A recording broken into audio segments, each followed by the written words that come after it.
you would like to see come out of this. And so I thought it would be worth reflecting a little bit on what previous occupiers, especially in educational institutions, have gotten or have done as a result of their occupation. Maybe I'll just talk about my own experiences, and they really go back to my own undergraduate career. And I didn't involve myself in an occupation of university administration building until the last few weeks before I graduated. There were one or two opportunities to do that before, but it didn't really happen until the end of my undergraduate career. And but the experience was so formative that I always tell my students that an undergraduate career is incomplete without at least one occupation, without participating in at least one occupation, because it's absolutely essential to any education. So some of you are completing that. In my case, the issue was over divestments in South Africa. This was in the late 1970s. And there was a lot of pressure on universities to divest, and particularly from Barclays Bank. There's always a bank involved in these things, and there's always some financial institution that's at the center of it all. And in those days, it was Barclays Bank that had the biggest investments in South Africa.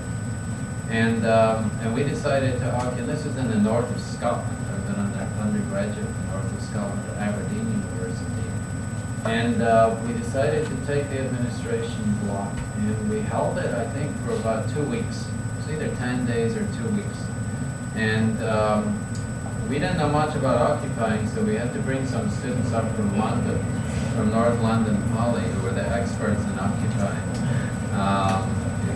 The Trotskyist hotbed, North London Poly. And so they knew how to do it, and they helped us do it. But we basically studied for our final exams when we were inside the occupation, and we set up our own institutions inside the occupation, had our own theater group, and so on and so forth, an alternative little society, and we took our pursuit of our education very seriously while we were inside also.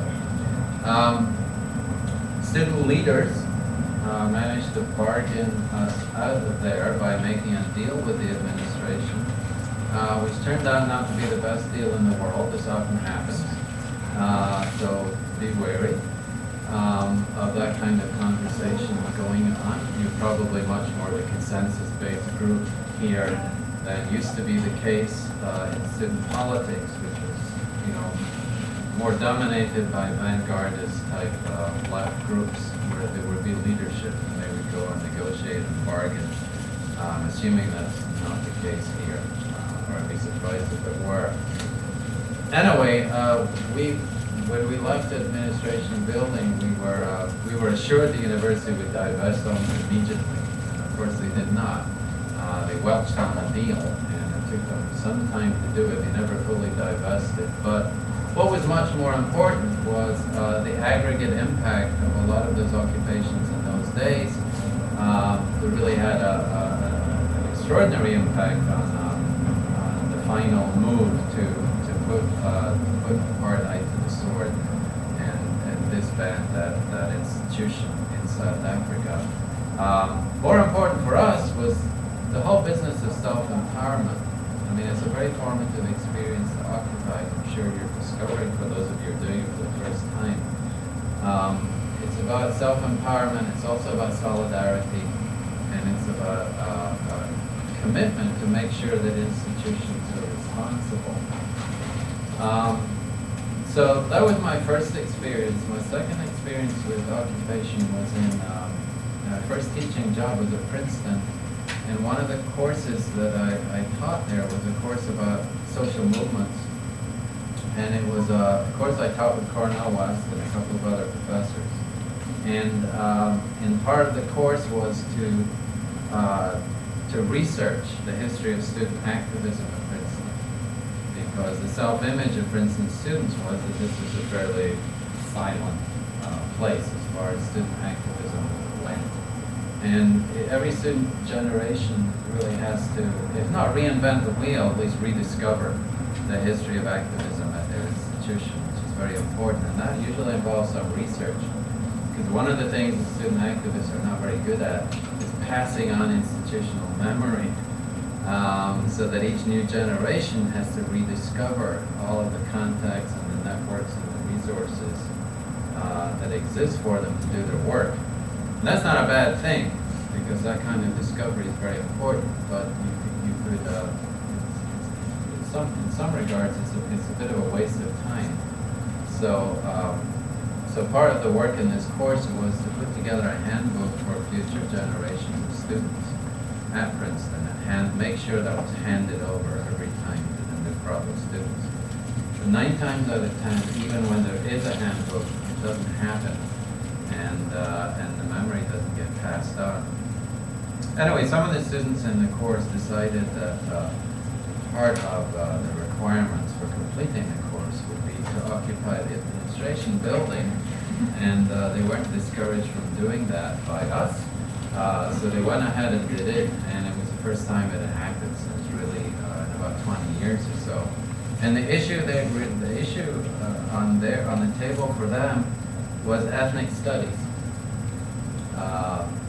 Not an ethnic studies program, but just ethnic studies. It was at that sort of level of, non-impact on the curriculum at Princeton these days.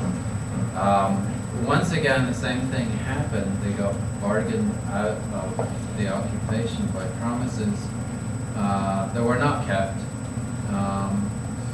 To this day, there isn't an ethnic studies program at Princeton. There's been a very slow but steady build-up of hiring faculty in ethnic studies, but not in an institutional framework, just in different departments. And at Princeton, nothing much ever changes. It's a very static landscape, so that's not surprising. But again, it's part of the lesson that I learned from my experience about how one should be careful before one leaves the building in terms of the promises that are handed over or the offers that you think have actually been made, whether contractually or informally. What was the next occupation? Probably at NYU, and this happened. This happened around about the same time as the New School occupation.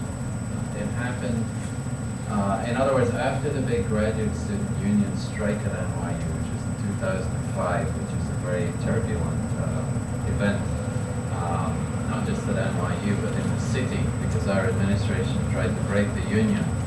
The first union, the only union that had existed for TAs, for teaching assistants, at a private institution in the country. And so our administration tried to break the union. We thought this would be impossible to do in the heart of New York City with the full force of the nationwide labor movement mobilized to prevent this from happening. But our administration proved to be very single-minded and quite brutal in playing the anti-union, in taking every single rule out of the anti-union playbook and applying it in the course of the year. And it was a very bitter struggle, and it's left its divisions at NYU ever since, some of which we're seeing bearing fruit in the efforts to unseat our president to this day. But about a year ago, I think maybe 2 years afterwards, a group of undergraduate students occupied the student union building, Kimmel, on the south side of Washington Square. And they held that building for about a week or so, and it was well publicized. There were police that were always milling around. There were a lot of demonstrations. They had a long laundry list of demands, which weren't perceived as all that coherent. It really was like a laundry list. Everyone would, throw their own issue onto it, and I think that's one of the reasons why it wasn't so widely popular among students at the time. But at least one of the issues they were pushing for was fiscal transparency. And it's one of the first student occupations that I remember where that was really a very salient issue. This demand that the university administration open up their books and lay bare the financial landscape and basically provide a pathway for students to be able to see where their tuition dollars are being allocated and spent. And that particular issue has had quite an impact since then. It sort of flowed into a lot of what is now a river of student activism that is flowing around the student debt crisis and education debt in general. So it's having its impact in all sorts of ways. And the demand for fiscal transparency has become really one of the cornerstones of our efforts at NYU now to challenge our president. We've had several votes of no confidence among the faculty in school after school. The School of Arts and Science was the first and probably most important. And then the Steinhardt School of Education last week passed a vote of no confidence by a landslide margin. The Gallatin School of Individualized Study, also Tisch Asia has voted, the faculty at Tisch Asia, and the faculty in the Tisch School of the Arts decided on Saturday that they were going to do a vote of no confidence next week, which is another big school. And the Silver School of Social Work will also do one next week. So there's been a kind of rolling momentum of votes of no confidence at NYU, and the Clerical Employees Union also voted no confidence. It seems like it's been no confidence spring in New York City in general, because I know that the arts faculty here, right, did the vote last week. CUNY faculty are doing a vote of no confidence also on curricular issues. And I know one or two other colleges in the New York City area that are considering doing these votes also. The votes they're kind of like a last resort on the part of faculty, where other avenues of petitioning and lobbying have failed. And they're not just about dislodging one president and bringing in a new president and then continuing business as usual. They're really about, and this is where you need to have a lot of follow-through, and I know this is what you're interested in here. It's all about overhauling the university culture. It's about forging a more open and transparent and democratic kind of university culture where students have rights, formal rights, faculty have rights, and also where the community which hosts the college have rights. And that's increasingly important because of the very profound physical footprint and social footprint that urban colleges especially have in neighborhoods like this. And you think about the long history, very fractious relationships between Greenwich Village communities and residents in NYU. You think about the impact of the building that's been going on around Cooper Union as a result of Cooper Union selling its space over the years. You know how controversial all of this is. So we think that the residents of the communities that host the colleges also have rights, and that they should be built into some kind of charter, a new kind of social charter of conduct by which universities, observe this openness and transparency and democracy. So, just to wind up this preamble, I would say that in some cases, oh, and I forgot one wave of occupations, which is also very important, which is in the 1990s, the anti-sweatshop movement. I became involved in the anti-sweatshop movement in the 1990s, there was a wave of student occupations on campuses, pushing for administrations to join the Workers' Rights Consortium or to pass codes of conduct that would regulate the supply chains, which are responsible for producing the clothing that's licensed out by universities with college brand names on them. And that was a very, very important movement, not just because it achieved its goals. Most of the occupations, the administrations did actually join the Workers' Rights Consortium. But it was also very important because it was the first real labor-oriented student movement since the 1930s. Student movements had not turned their attention, turned towards labor for several decades or so. And there's been a lot of follow-through, not just in the business of garment production, but also in living wage campaigns on campuses. United Students Against Sweatshops has been very active in doing living wage campaigns for all university employees on campus. And all kinds of other issues that are not directly about garment production that produces the sweatshirts with your university name on them. And so that was very important in fomenting labor consciousness among students and student activists in general. So some of the occupations I mentioned were very specifically goal-oriented, and they were successful in achieving their goals. Others were, the goals were stolen in a way, or thwarted, or promised and not delivered on.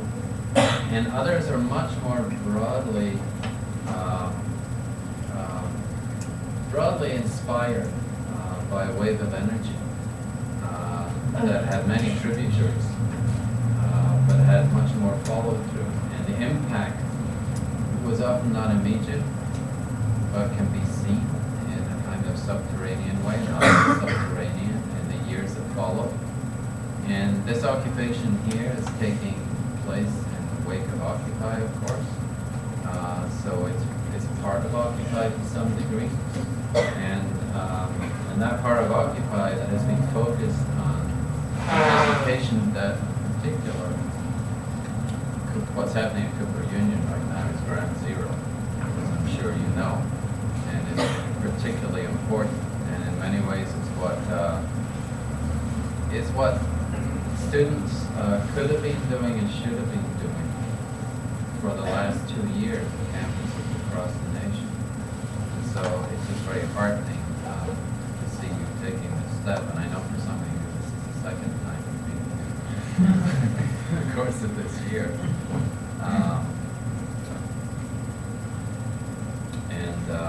And I know that people at NYU are very excited about what you're doing also.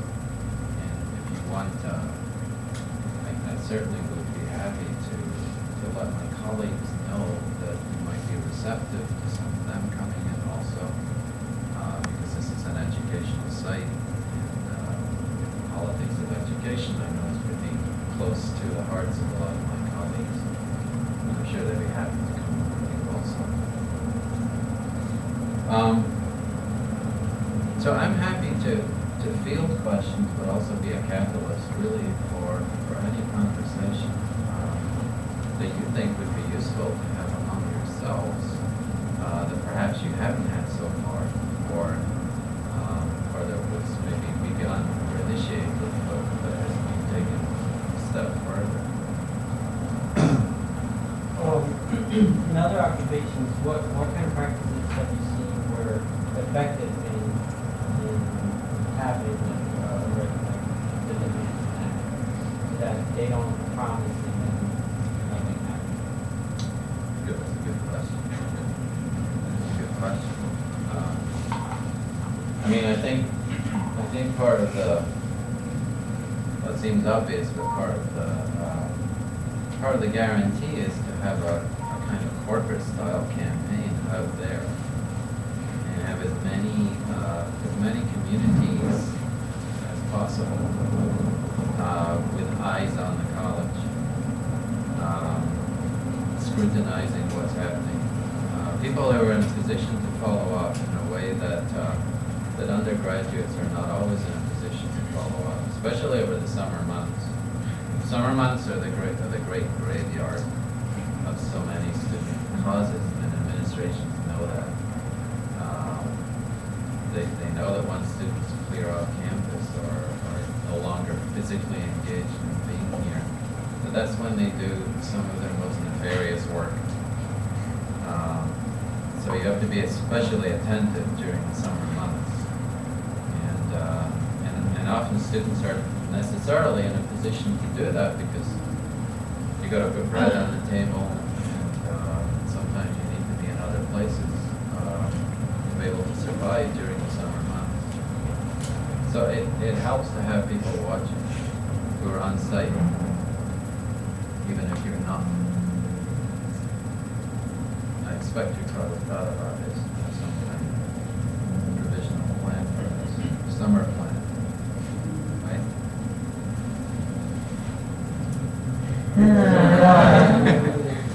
Sounds scary. Need a subcommittee, the summer subcommittee. But can I ask if there are there a particular list of goals? I mean, yesterday, one thing we did when Baruka came in, Barucha, was to read a kind of list of grievances, but I think the core goal of this is for him to step down. Someone also said basically that like a lot of people are, one response we get a lot is that he's only human, humans make mistakes, and getting rid of one actor won't change the system. So I think there's kind of a paired thing that emerged last night in a really succinct way, which was somebody saying, if you rescind the announcement of tuition and you institute changes in governance, then I'll be able to cross my name off of the no confidence list. But if you can't do that, then you should step down and we can do it without you. So ultimately, I think if you had to boil it down, it would be step down. But I think the exit for him, if he did want to turn around, which I personally feel is 2 years too late, would be changes in governance and rescinding the tuition announcement. And if we're specific about what kind of changes in governance we want to see, like getting student reps on the board. Voting members. This bottom right corner of the chalkboard is what we generated in the meeting with the president last night. Get publicly available minutes from the board meetings. One thing that he agreed to try and make happen was a meeting with the 5 students from all the grade schools with the entire board of trustees by the next board meeting, which happens in June. What else? Where the government changes in governance? I think a lot of people are also asking what happens after Baruka steps down is another sort of fear. Like, the board could put in place a worse president, but it's also just about having like a higher level discussion about like the paradigms of governance here. Like, what if we don't have a president? Like, literally, what if we are the president? And in some ways, in response to like December's lock-in, the whole PR department of this school has resigned or been fired or whatever. The PR department is completely obliterated. So, but in some ways, like, this group is the PR department now. So it gives us these crazy ideas that's like, what if this room like stays this way? Like, what if instead we just lop off the whole president position and we have a board of deans? Or like, why do we even need a board of trustees? Because they seem like such a bottleneck in terms of meeting quarterly and having to make decisions. So I think there's kind of like high level discussions, but there's also like with the UVA debacle, like somebody put together a graphic that just showed a university in British Columbia where like the composition of their board includes students, it includes faculty, and it includes staff as voting members.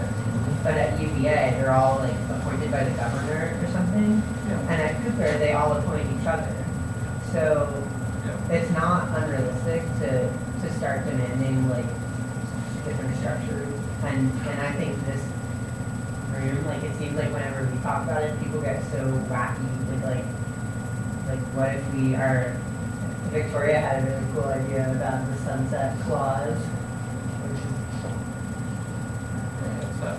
That's a president Well, second. yeah, it's just, well, I mean, it's connected to two ideas. It would be like, if Jonathan steps down, we have Vice President of Finance, T.C. Westcott, who is an interim president, but she would serve as interim until we can find someone who would be suitable to take the position as president for a set number of years, but their job would not manage the finances. That would be set up by like the board to move to that cooperative body. The job of the president would be to, in that 5, 7, whatever years, to create that body, to make sure that body is stable and to assist in facilitating that body is stable by the end of the presidency. Huh. Okay. Well, I mean, one of the issues really here is the principle of fiscal transparency seems to be pretty key, and I can't think of a more pressing case for pushing for it than here at Cooper Union, given how many analyses are out there, and some of them seem very reputable.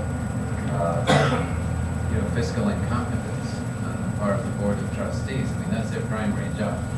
They have this fiduciary responsibility to make sure everything is fiscally in good shape in an institution. That's their primary function. And they hire a president these days mostly to help them with fundraising. More and more, that's college president jobs. So in insisting on fiscal transparency, you're really getting at the root of who wields the power and who has the institutional heft to make things happen. And if there's a pattern of fiscal incompetence or even fiscal malfeasance, then students and faculty have a right to know about it. And I think that's something that we have been pushing for too, but we've also seen it, the promise broken. Like, one example is that after students started asking for more transparency when President Baruka announced the sort of situation, was that they introduced something called a board report, which is like a very stripped down, filtered, abstracted report on what they discuss in meetings and the resolutions that come out of them. That was in September of last year, and they've only ever published one of them. So they instituted this program and then showed no follow through, and really the books haven't been open. And when we ask about things like not just student representation on the board, but students being voting members, they say things like, well, even if we had students on the board, everyone signs a non-disclosure agreement, so why would you want to be in the room anyway? Well, do you have access to the bylaws Yeah. of the board? And the other interesting thing about the bylaws is that sometime between 1996 and 2006, they added this whole article to the end, basically on indemnity and whatever else, stating that the trustees aren't liable for the finances of the institution, and any kind of trouble they get in, the legal fees will be paid by the school. And this, it doesn't sound unusual to me, but what is unusual to me is that it was added as recently as 1996. Right. Yeah. It's weird. Yeah. Well, ultimately, there are avenues you could pursue. Certainly, faculty organizations have in the past. Not aware of student organizations, but faculty organizations have gone to, the Attorney General's office, which can, folks with subpoena power can ask for records, you can ask for fiscal information. Either the Attorney General's office or, probably more appropriate in New York State, the Board of Regents. The Board of Regents is responsible for making sure that every college that's chartered in New York State is abiding by its educational mission. And if it's falling down on the job, if its trustees are not are not meeting their obligation to safeguard the educational mission of the college, then they have powers. I mean, they don't just have subpoena powers to investigate. They can dismiss trustees, and that has happened in certain cases. In fact, I was talking to people at Adelphi University just last week. Adelphi University was being run into the ground by their president in the 1990s. A man whose appetite for wealth seemed limitless. And the trustees were giving him more and more money, including a fancy apartment in New York City and so on and so forth. And it was pretty clear that the university, that the college's reputation was suffering immeasurably.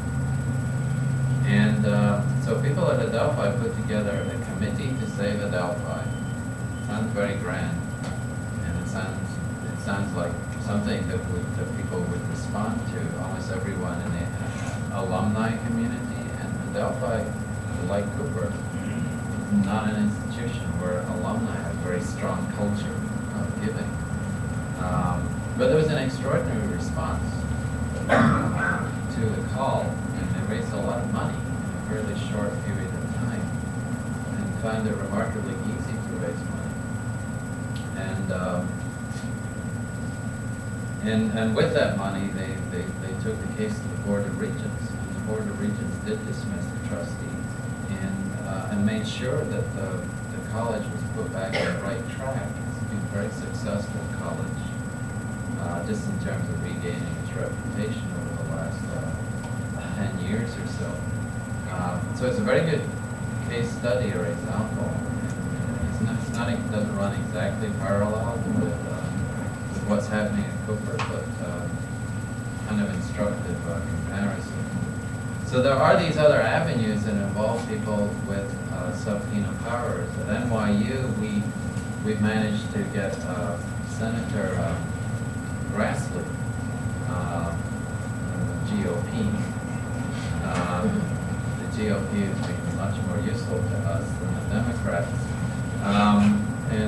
Senator Grassley on the Judiciary Committee of the Senate has ordered the records for the last 10 years, all of the records and minutes of trustee meetings at NYU.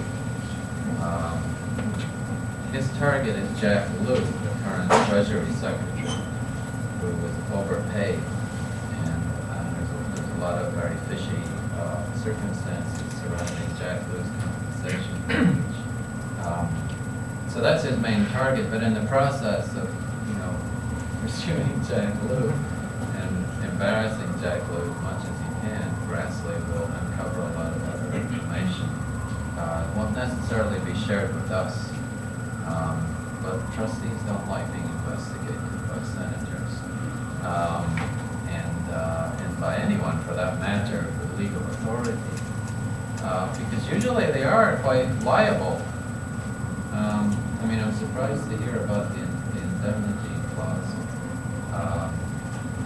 Pretty comprehensive. Yeah, it sounds a little fishy, and it might be worth investigating whether in fact it's legal. Because the bylaws are also... According to the bylaws, whether you can actually do that. Because the bylaws are a document that the trustees can change at any time by a vote. Like, it's kind of like so that's what makes it hard to understand. It's like, one day they vote on the fact that they're no longer liable. Like, that's awesome. Like, yeah, don't make me not liable. Mm-hmm. So it's hard to understand what kind of, if it has any legal law or whatever. I have a question.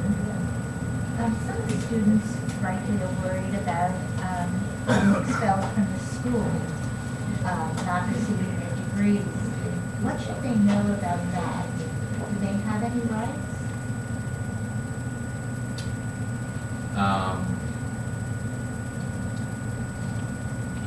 Do they have any rights?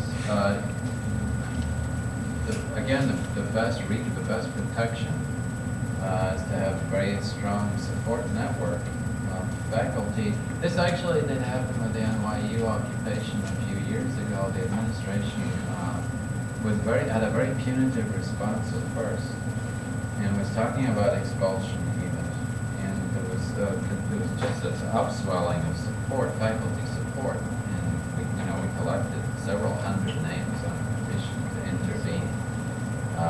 The administration backed off, and the most punitive consequences were put aside. I think the upshot was that the students who were in the occupation had to promise that they wouldn't belong to certain clubs that were perceived to be clubs of opposition for several months or so. It was a kind of loose and informal gentleman's agreement almost.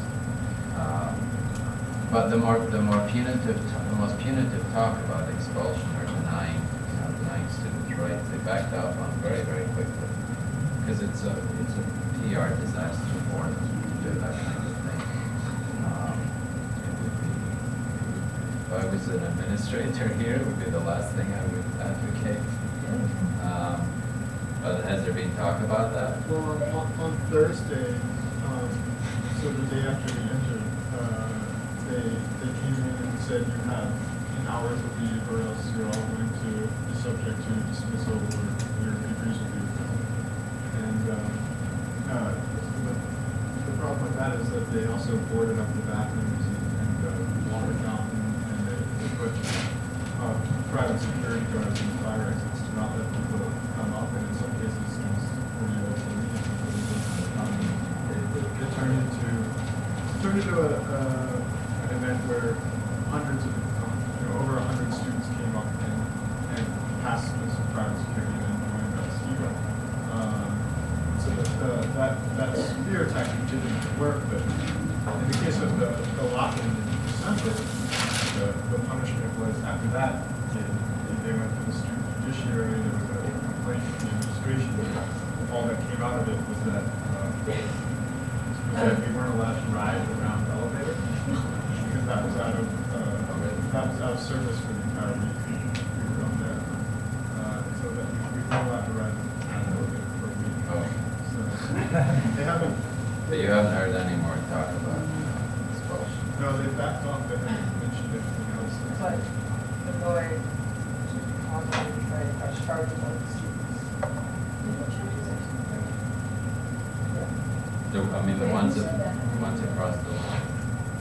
They won't cross the line, they're just gonna elect In some cases where it's like people may or may not have like touched private security or been touched by private security or like something that happened in the melee, which like no one knows for sure. And there's been some like pressure about that. The focus is now there rather than on Are you in touch with any legal counsel? Have they had to intervene or not? not yet. National lawyers? We're in touch with them also, we have a lawyer in general.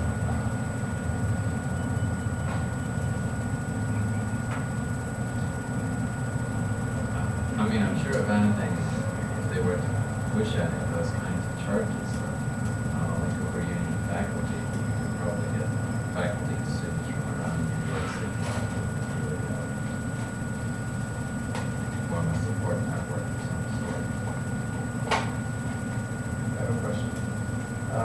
It seems like now we're like in a position to sort of like demanding a lot and asking for a lot, and things that are pretty reasonable, like for the president to step down and a change in government. And I've just been thinking about the model for a union is like the way we have sustained ourselves is through philanthropy, and at the same time we're encouraging other college campuses to sort of divest in sort of fossil fuels. And if you look at like how much money we need to sort of keep ourselves afloat, like the only people that have that much money are sort of the same people that other schools are starting to divest from. So, again, I don't know if that's a question, but it's just like something that comes from that. I mean, in terms of returns from equity investment? Well, I've just been like, if this is a moment where we're sort of like asking for what I don't think is a lot, like the president to step down and the change in governance, like, is this also a time to like rethink philanthropy as a model for sustaining a school? Something I would think.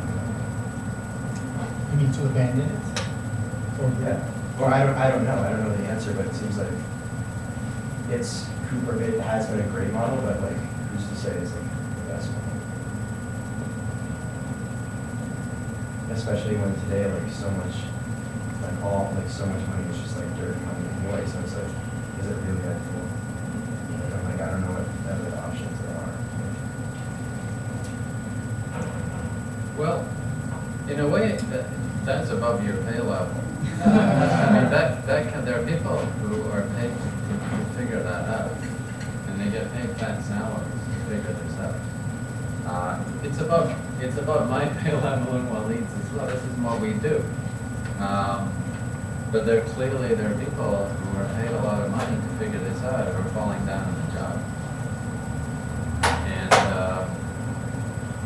And so, yes, they need to be petitioned, they need to be lobbied, they need to be pushed in all sorts of directions.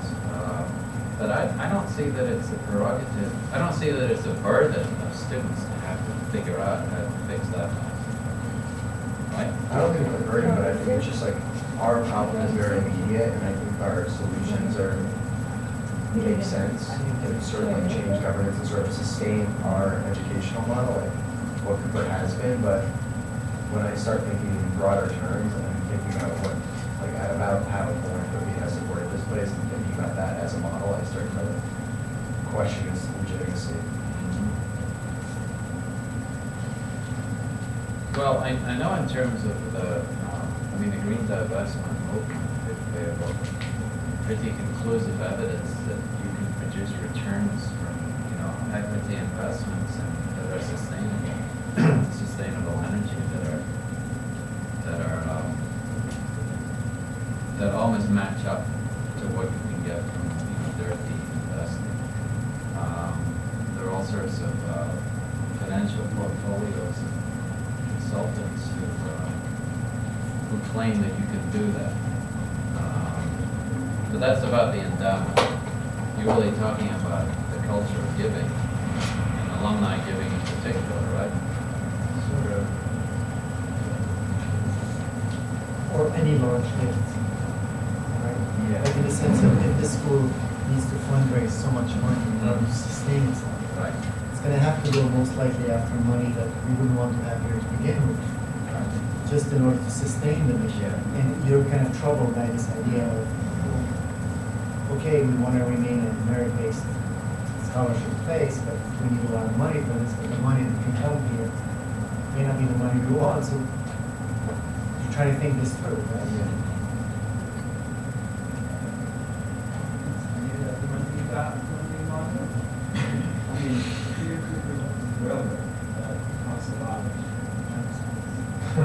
Yeah, that's yeah. I mean, that's kind of part of the idea of philanthropy. This is the Nobel Peace Prize for the guy who mentioned powder. It's kind of the idea of dirty money trying to make something not focus on that. Always sure, always trying to have dirty money is the necessarily objective to that. I always sure the idea of dirty money is always contradictory to the idea of money.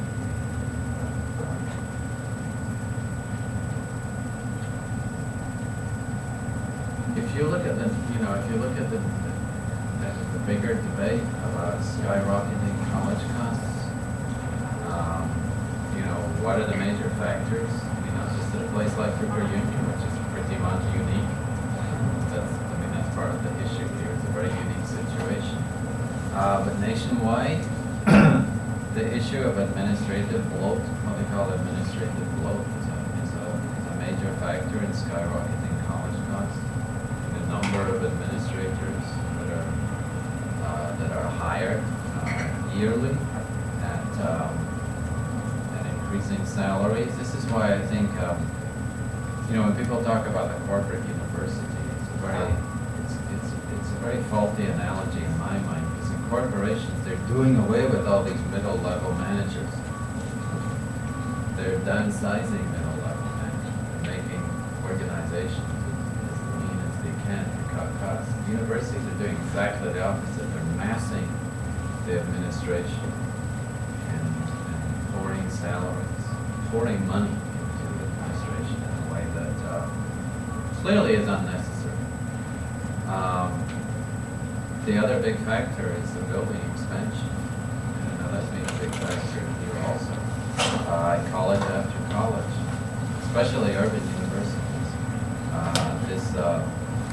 that have become, urban universities have become part of the growth machine of cities. And so this appetite for growth, which is seldom questioned. How is that financed? It's debt financed. It's usually debt financed in very risky ways. Depends on good credit rating from Moody's. That's why every university in the country has to have good credit ratings. It's a very risky endeavor, and the costs in terms of debt service mount from year to year. So these are two of the biggest factors, and I'm sure they apply here at Cooper Union as much as anywhere. There are all sorts of, I'm sure most faculty here would agree that there are too many administrators earning far too much money. I mean, once they're in the job, they push their work downwards, and they create more work for faculty. That's what else?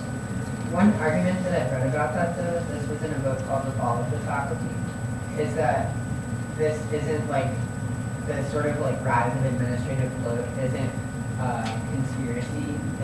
It's kind of just like, the way this guy frames it is that like governance isn't fun work, and that especially in academia where people have their own interests and they have like class loads, like he looks at the history and his claim is that faculty used to have a much larger role in governing institutions, but that like they didn't want to do it because it's not glamorous, fun, interesting work to have to devote like 20% of your time maybe on a rotating basis to do administrative stuff.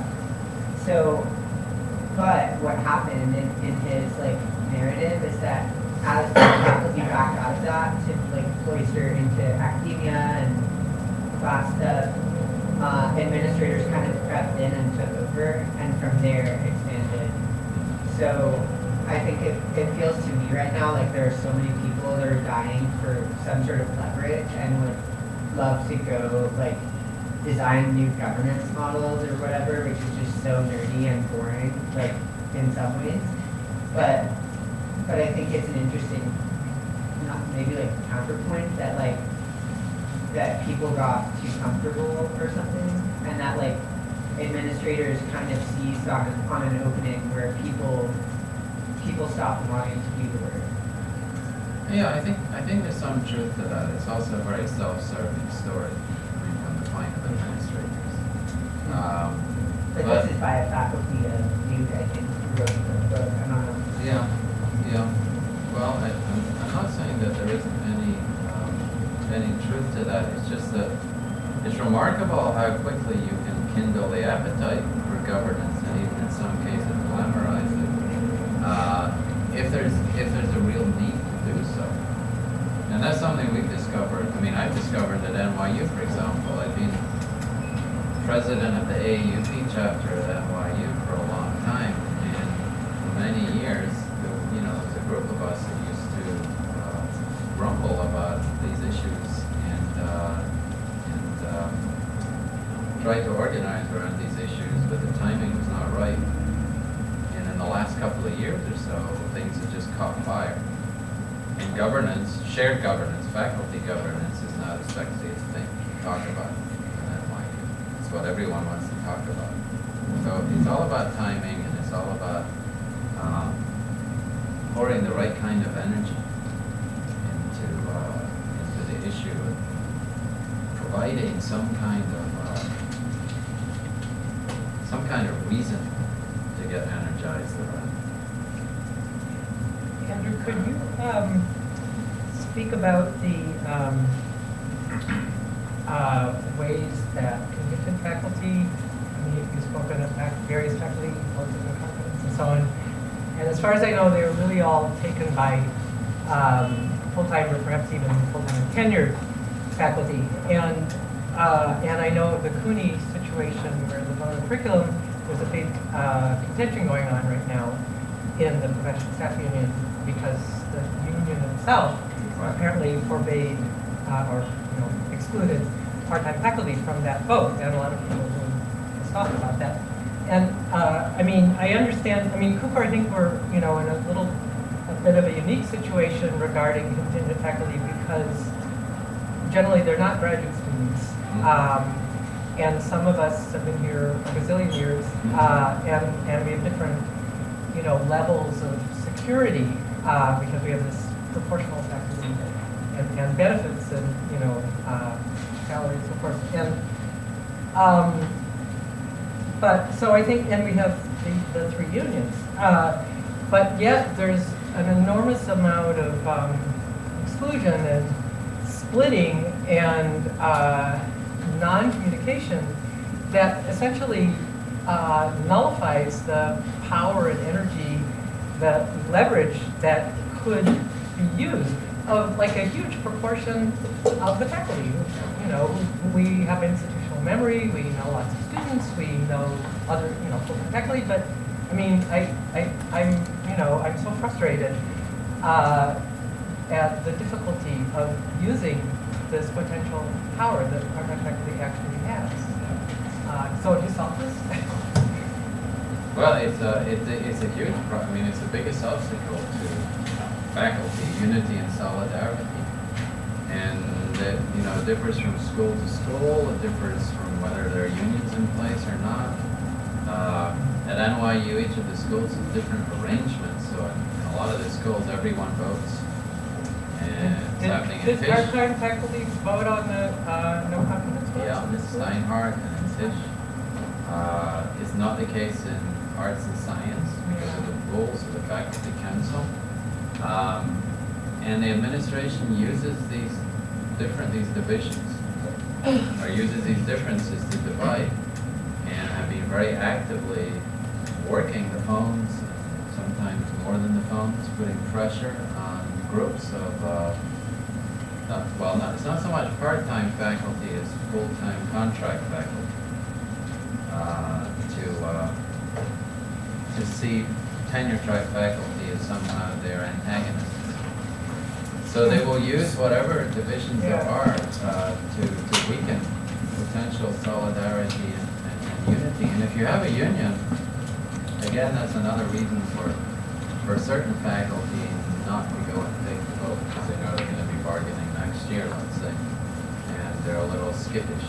Some unions can be skittish about entering into that kind of antagonistic relationship outside of the adversarial culture of bargaining. Well, I mean, I'm going to be bargaining next year, but the issue is that everybody's got to get reappointed all the time. Right. And the union has said we cannot, if you happen to sign something and then you don't get reappointed, we find it unlikely we can argue that this is retaliation for union activism, that it's union animus that didn't get rehired. But none of that has happened. But we have to say that. Right. But I mean, my focus is more on inclusion and actually presented things, and I figured out ways to include part-time faculty and things like both confidence and knowledge we've had. They not be held by a whatever exclusive group of people that spread. Andrew, the broken promise motif was consistent in the various occupations. Well, there were some clear victories. Yeah. A point of purchase, a point of exit, but there were a lot of broken promises. How does that begin? Where does it begin? Like in the sense of how were you seduced into a negotiation with the knowledge that it was gonna? I mean, you were it once, do you do it twice, do you do it 3 times? Is it really that hopeful every time that, oh yes, this will actually lead somewhere?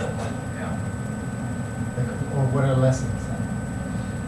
Well, I think in some cases, and it really does point to that, what I think is a distinction in the culture of activism, student activism. In the old days, when you did have student leaders, and they were sometimes sectarian, they could be more easily seduced by, rubbing shoulders with the people who were in power.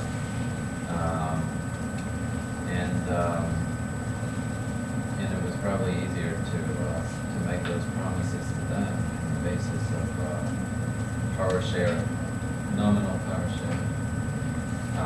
It's more difficult to do with a consensus-based group, for all sorts of reasons. Not all of them that obvious, but I would imagine it would be much more difficult for the administration to make promises and offers that would satisfy everyone in this room on the basis of consensus. And by that same token, it also presents a challenge to you. Do you operate consensus here? What are the rules of governance of the occupation? I think there's like 3 different groups. There's one that meets every day, and then there's more I guess, militant approach to another group. And there's a third group that I call more like independent, in the sense that they have their own projects and they just go at it. But within these 3, I would call them groups, but they're not that tight in a sense. There's a high sense of collaboration. I mean, I think whoever gets heard is whoever has a practical or something useful to do. I don't even know if I see it as groups, and like that's one thing where I think it's been hard, is that like, and if we were kind of like approached about maybe like having some kind of meeting, which we're also now maybe pushing forward on, where like representatives or spokespeople talk with the administration. And like, to me, it's kind of scary to think about like choosing representatives from this group, and it's for the same reason that it's impossible to discipline this group, because it's a revolving door. So like, some people just show up for food, and other people haven't left since they came here. And like, I've gotten home a couple times but come back, and so like, in a sense, like the idea of representation doesn't necessarily make sense, but you end up being like perceived that way and having to operate that way. But like, I can see what you mean about how it can put them in a bind to be like, we don't subscribe to that. Though I don't think we've had like success necessarily with consensus, and a lot of the sort of like really flashy like facilitation, like occupied stuff within Signal, and like I think it's really overbearing, and so it hasn't gone over well. It has worked and it hasn't worked. Yeah, We have it's hard. experiences using like consensus models that have been really productive, and it's like day by day. It's like it's almost like what mood people are in when they're placed in. And also what kind of pressures are going on. Like when after Thursday evening, after everybody had kind of had this victory, right? Where nobody was kicked out and the administration backed off. And we had this amazing facilitated consensus-based meeting with probably 60, 70 people out in the lobby here. And then, since then when we've tried to recreating that as at least at that scale, and that's why I think it's not so structured, but I guess you could call working groups that have developed organically on their own, rather than it being like everybody split off and just do this and it's kind of more method. Which maybe makes more sense for this school being a small place, a small community. I think people are able to work a little bit more autonomously and not and be comfortable from what I've observed, I'm not sure if consensus is the model that I've seen, but it's certainly not the sort of authoritarian model that you described in previous movements. It's much more of an agonistic mode of communication, which obviously makes coming up with a list of demands particularly challenging, but it's also the most radically democratic. So this is, I think it's both something that's beautiful about what's happened here. It reminds me a little of Occupy. I think it's based partially on that model. It does complicate the issue of specific demands. And so I think working on this issue is maybe a major project. For me, it also seems based on like, I mean, I'm interested in operating on like principles that are kind of coming from open source view, where it's like, if we can work in public kind of, like, I think there's kind of a power to that, again, like working in public against a pretty secretive group. And then also the kind of efficiencies that you gain there, like for example, I sent out a text yesterday that's like, I'm working on a list of grievances, here's the URL, and if you want to jump on that document, like, do it now. So in some ways, like the working groups also are like revolving doors based on who wants to contribute to what when, which is like what Joe was saying about people's needs. Which is like, it doesn't even, I find that you don't need to feel like you're part of the like messaging working group. It's kind of like, what do I want to do today? Like, I like that. Could you give an example of like something, a similar sort of movement in which a structure was built to create, to hold like, hold the board of trustees responsible for what they do or they did, something that was successful, and also something that, I mean, I feel like in order for that to work, the board of trustees also needs to accept that structure or whatever is created in order to hold it responsible to some degree, legally, whatever. Well, the Delphi example, I don't know if you were here when I talked about the Delphi example, the best case I can think of most recently, but it wasn't entirely student-driven, it was mostly faculty and employee-driven, clerical employee-driven. But I actually think that a lot of the,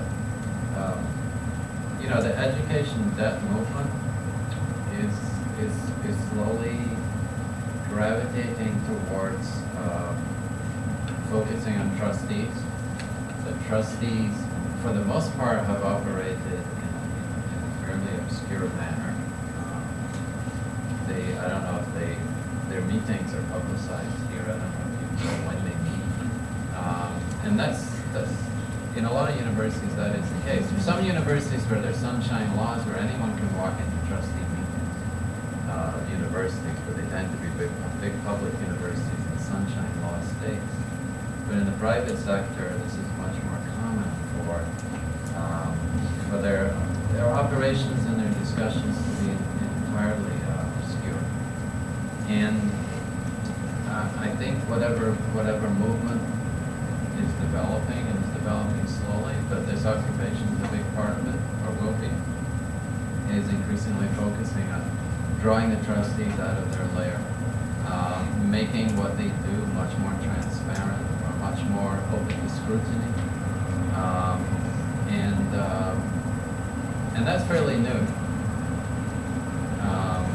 Most students pass through college without even being aware of the fact that there are trustees of any university, quite frankly. Most faculty don't know very much about trustees. And I think the next chapter of this book will be directly targeting the relationship to trustees, which is long overdue. But in a sense, what you're doing here, focusing on the trustees, is writing this new chapter in history of the student anchors.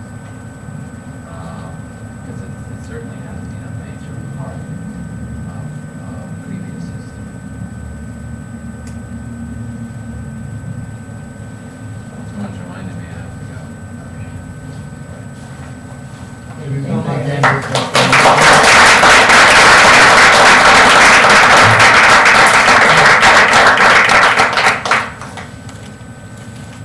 Watch out for those broken promises. More pages? want any of my colleagues to come over? That would be awesome. Thank you. Right on.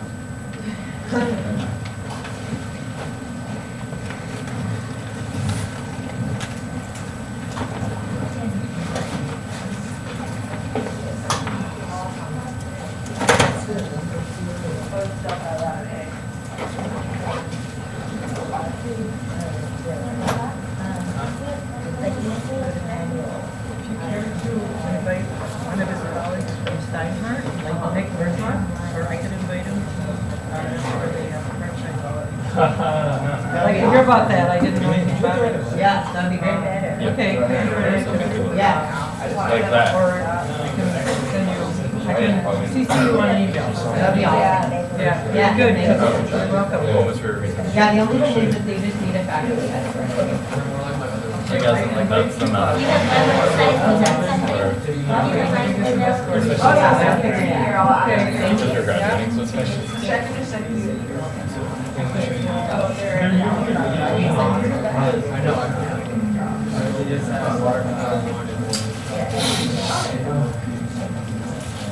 Yeah, totally. You have a Did you read the letter? No, that was You Joe. just want to add a section to it? Yeah, it I was was so reading the letter, it good. was so good. I know. Actually, you were all great. You were all great last night. Thank It was you. really effective. And thank you for You, everything. I mean, you were all real, and the president was like a master of it. But Oh my nothing was God. coming out. But you were so honest. Thank you so much. What are you gonna do during the summer? That's the killer.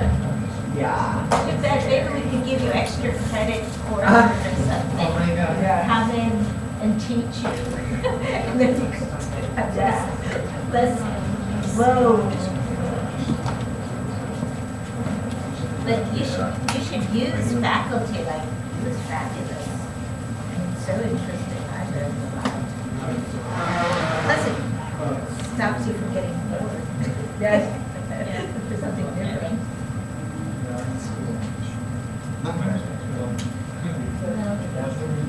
The part-time faculty is signing something.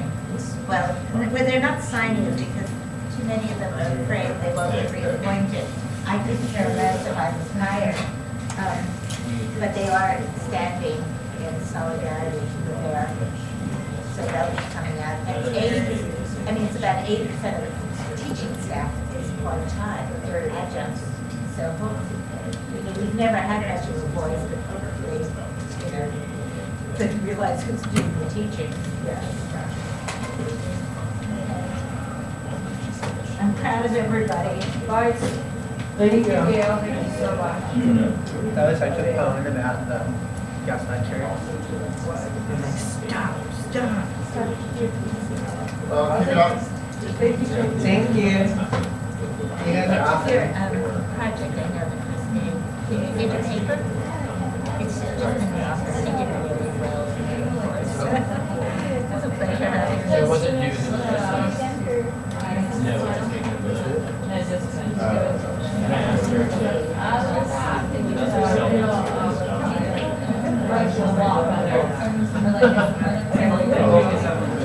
I think I know we're not. I've been trying to get details out of her about it. No, I know, not get details out of me, but like, she's done it before. So, the thing is that the school will You're not, not the last year. the school will not have. So we would have to incorporate in some ways, but it's hard because then some You know, I never tell architects which is like a scary thing to deal with, because then it's like, oh my god, we need our own most position of literally, and we're Wait till you see what Dark's like. And then you have to think about And what some our so there's a lot of things like, would it will it pay hours in policy, or would it like, would it be just on that? And you sleep. And as a mother, I What would was happen if feel they, bad. like, if the administration would take time? As a mom, like, they don't want to learn, and they just go Then what around. happens? good way to get back to people or where to what to go to. So in a way, like building money gives you a lot more leverage than just collections, like the money that people say. But it also has all these problems of like having I don't think I could manage money, you know. If anybody needs to get close to making a I see here. That's the other thing. I really think they're so polarizing that I want groups of like faculty to start calling out on like and giving them our pitch. I mean, we're going to be like doing it today. And that way we can say not only we have like an idea, but we have an idea and we have more money. Like, if that's what we're saying, we should be able to do it. There's like a lot of extra work, I feel like, but we've already done it so much. Actually, we should literally do parallel. So part of it is like getting that pitch, and then calling and leaving the meeting, and then also figuring out how to hold that argument and launch it around. So like, I don't know what, but.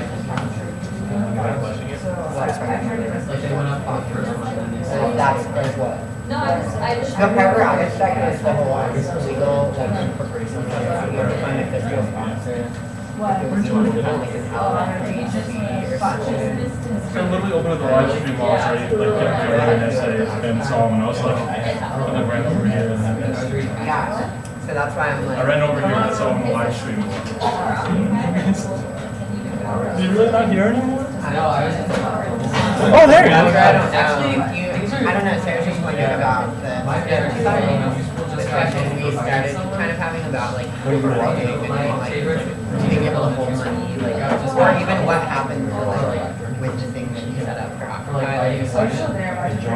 And now that I remember, like, why was I in the closet? Because, like, sometimes, like, really Does that have an effect? be in the closet. But other people. Yeah, do you have like So I was like, I want to go to the closet. So I was like, it's just sitting there, because I have a way to decide. What, but for here, they wouldn't be tax liable, but. Five, six, and first. Yeah, I wish they were adults.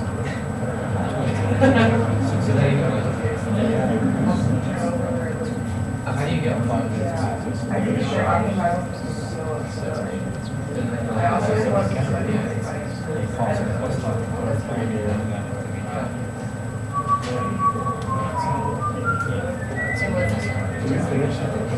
Gosh, that's another what do you want to market track?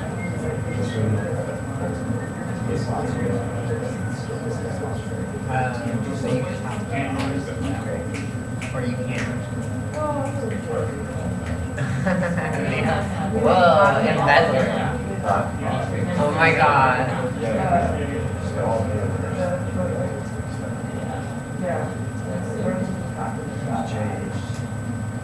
Whatever. You know, I was actually stressed very about that. Josiah But for us, it would probably be like, no, that could be, it's not for this group, it would be related to either using it as leverage against the administration or using it to filling gaps in scholarship. So it wouldn't be like a spending fund necessarily, it would be like, it would almost be like an escrow or something. Or it would either, That's really cool. it would be like it would be like either escrow or like scholarship fund. I know. But if it's something like that where it's not like day-to-day stuff, it's like scholarship or escrow.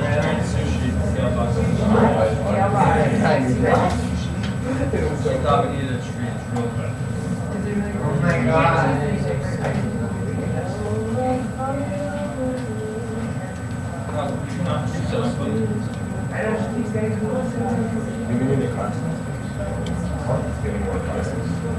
Well, I can't make mine tomorrow.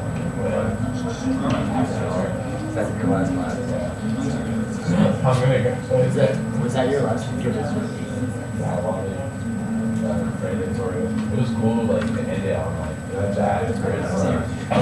Tired though. You have time? I feel like Yeah. Is that 6 to 9? Alright. Yeah, I'll be there. August. When did I wish there was like still shows. I just said I make sure. Yeah, I bet you like Yeah. I'm gonna get taken to Justin and then I'll give you the video. Send the video. It's just a picture from up here. I'll be fine with that. Oh, we should do a countdown. We'll do that countdown. Like, at least she should make a countdown video. Oh, really? She should be up with all of them. They're really nice. Wireless here, trying to get up here. Does Bill look at this picture happy? I know what No. Put some ginger and some wasabi. Oh, it is. No, it's something that's it out by 8 hours. I don't know what this is.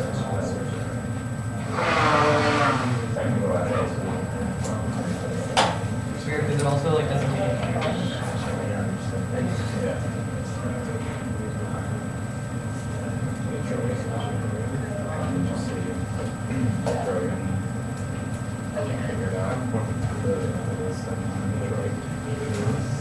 Oh. Hey.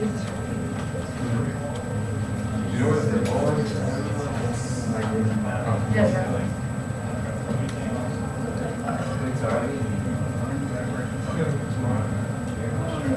That's Yeah, we need to all have that sorry.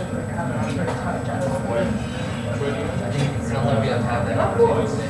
Oh, I'm waiting on. I love you. Oh, no, yeah.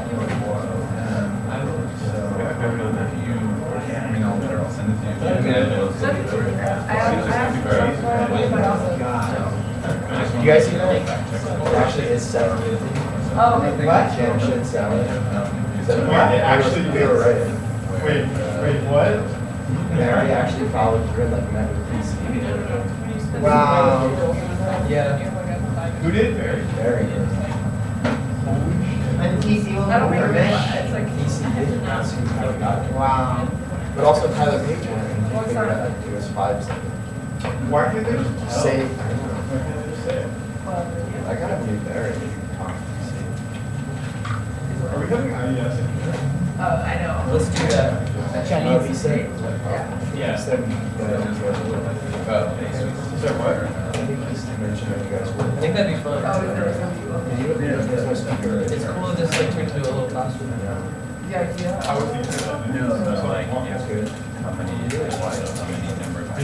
It's like using Oasis. He has something It won't be It's like like voice. voice. That's what you think an angel would say. More like, it's more like. Really? Not catalyst, but like. Joe gets to heaven and it's just like, You're gonna die and go to Independence City for yeah. No, it's like, Yeah, I guess I know. I guess I know. Oh, sure, yeah. it's basically. I don't know. Send sharing the board. It's like, grade, like, the administration, the acting question, or like that, or like sugar, like a red flash. Joe and I are like really focused Jenny and training for I'm like freaking Dennis and Christine from college. Yeah. Really? I don't think it's a cell phone. And I think it's like, I think it's so So Dory close. was, I know, I feel like it sounds like a Wow, they're up to It's not like 786. I was feeling like But it's like, someone like a majority and someone like 4.5. I know it's like, ours is a majority. They're up to 486. I was gonna see your tonight. I think it's whatever you call it. Highly impressive.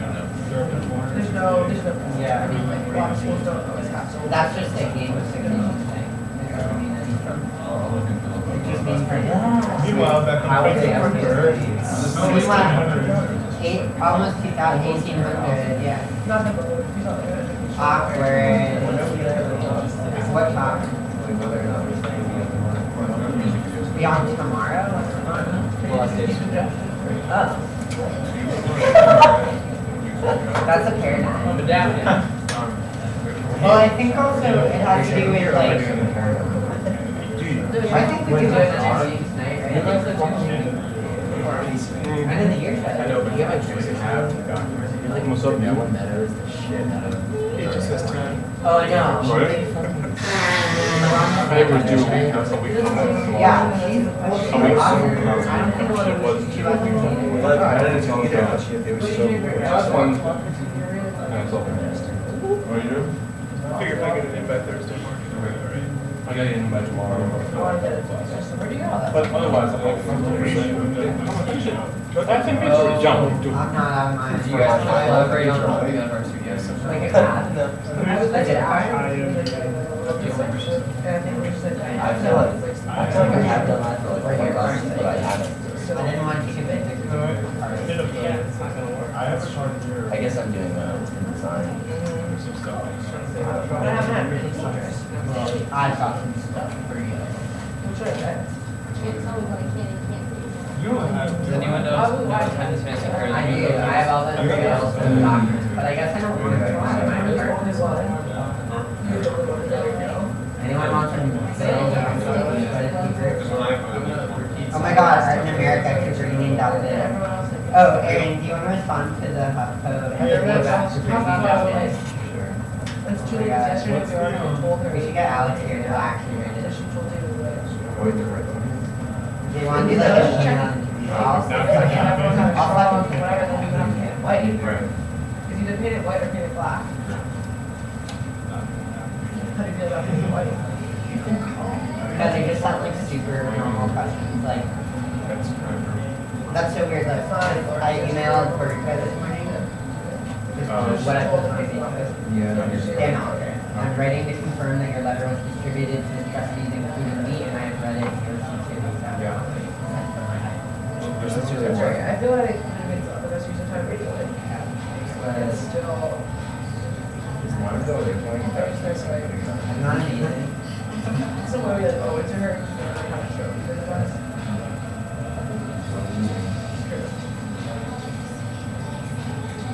I posted all. Letters to wife.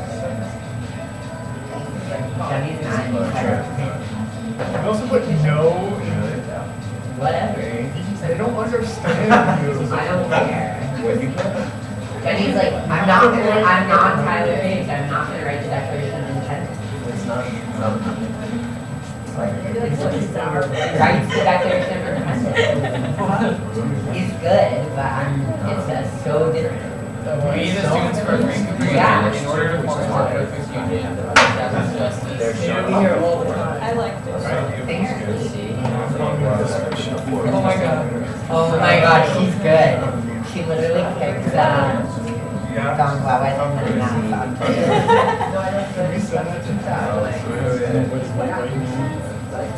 I remember when we were in the hall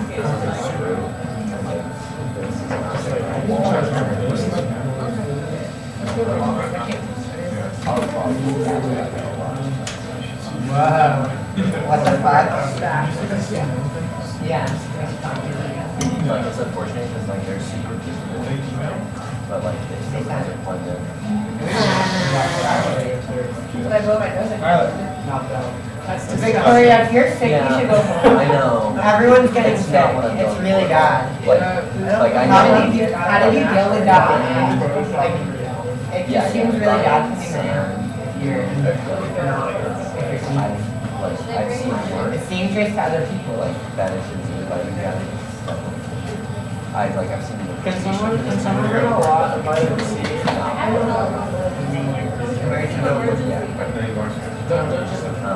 Especially like.